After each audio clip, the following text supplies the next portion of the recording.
এইটো আমাৰ লোকেল বজাৰত পায়, ফিচাৰীত পায়, পুখুৰীত পায়, লোকেল আমাৰ খাল বিল। লিগেল ইনলিগেল এইটো আপোনালোকে তদন্ত কৰক।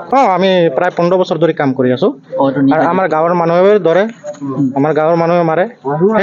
সেইটো বজাৰৰ পৰা কিছুমান মাছ আমি হেল্ডি চাইজৰ বা ভাল চাইজৰ মাছ আমি কালেকশ্যন কৰি আমি ভালকৈ যতন কৰি আমি বাহিৰত পঠিয়াওঁ। তাত ভাল 2 টকা মূল্য আমি পাওঁ ইয়াতকৈ, সেইকাৰণে আমি ক'ত পঠায়? আমি বৰ্তমান কলিকতা বজাৰত পঠিয়াওঁ। মাছটো কি কৰে? এইটোতো আমাৰ ইয়াতো আমি সেইটো কি কৰে এইটো আপোনালোকে তদন্ত কৰক। আমি বাহিৰত আমি কলিকতা বজাৰত এটা পিছত 110-120 টকা পাওঁ। এটা পিছত আৰু ইয়াত কি টকা লয়? এইটো আমি ইয়াত কিনিবলগীয়া 80 টকাৰ পৰা 90 টকা। আপোনালোকে তাত বেলেগ বেপাৰীক দিয়ে নে নিজে কিবা বিক্ৰী কৰে?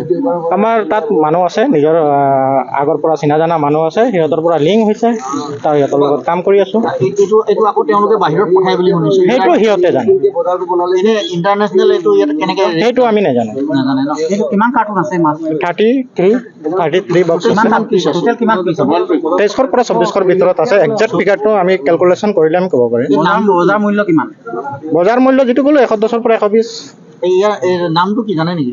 এইটোৰ নাম হ'ল আমাৰ লোকেল ভাষাত চেঙেলী বুলি কয়, চেং বুলি কয়, আৰু চাইণ্টিফিক নেম হ'ল চান্না ইষ্টুৱাৰ্টি।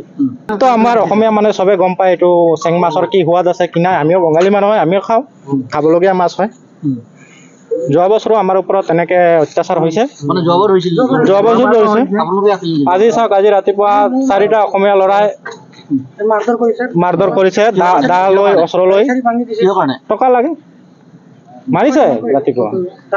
আপোনালোকে কোনে কোনে লৈ যায় মাছটো? মানে কেইজন আছে ইয়াত? আমাৰ ইয়াত আমি মোটামুটি 3-4জন কাম কৰা মানুহ আছো। মই আৰু মোৰ ভাইটি আছো, বাকী 2-4জন আছে যদি সিহঁতৰ কথা আমি ভালকে। মোৰ নাম শ্ৰী যদু চৰকাৰ। মোৰ তিনিচুকীয়া। যোৱাবাৰ আপোনাক পাইছিল নেকি? যোৱা বছৰো পাইছে আপোনালোকে। যোৱা বছৰ আমাৰ ফৰেষ্ট অফিচত আপোনালোকে ৰিপৰ্ট কৰিছিলে। যোৱা বছৰৰ কেছটো এতিয়ালৈকে হাইকোৰ্টত হৈ আছে আৰু আমাক তাৰ পৰা অনুমতি দিছে যে আমি কামটো কৰিব পাৰি, আৰু আমি চাইণ্টিফিক পদ্ধতিৰে ৰিচাৰ্চ এনালাইজ কৰাৰ পাছতে আমি কামটো আকৌ। আমাৰ ওচৰত চব আছে। এইটো ছাৰ মেডামে ক'ব পাৰিব কি কাৰণত। সিহঁতৰ তদন্ত কৰাৰ ৰাইট আছে, সিহঁতে কৰিব পাৰিব, আমাৰ একো আপত্তি নাই। আমি দেখিছোঁ চেং মাছে হয়, আপোনালোকেও যিহেতু দেখিলে, তাৰে আমাৰ যোনটো চিডিউল স্পেচিছ হয় চানা বাৰ্কা হয় নে নহয় সেইটো আইডেণ্টিফাই কৰিব লাগিব। আমি সেইটো চেম্পল পঠাই কিনে হেৰি কৰিম।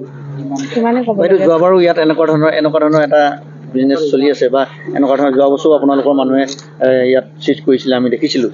এইবাৰো পুনৰ বৃহৎ সংখ্যক চেঙা মাছ ক'ৰ পৰা কেনেধৰণে কলৈ লৈ যায় আপোনালোকে কিবা তথ্য? হয়, যোৱা বছৰৰ কেছটো চলি আছে বৰ্তমান, তেখেতলোকে জনাইছে হাইকোৰ্টত চলি আছে, কিন্তু চানা বাৰ্কাৰ এইটো কনফাৰ্মেশ্যন হোৱাৰ পিছতহে মই জনাব পাৰিম হয় নে নহয়। বাকী এইটো এতিয়া কিমান কৈছে 32 কাৰ্টুন আছে তাতে। প্ৰত্যেকটো হেৰিয়াত মই দেখা মতে 10-15টামান আছে এটা হেৰিয়াত। এইটো একচুৱেলি পেট স্পেচিছ হিচাপে ৰাখে মানুহে, সেইকাৰণে ইয়াত বাহিৰত কলকাতাত যিমান আছে বুলি ক'লে সিমানেই।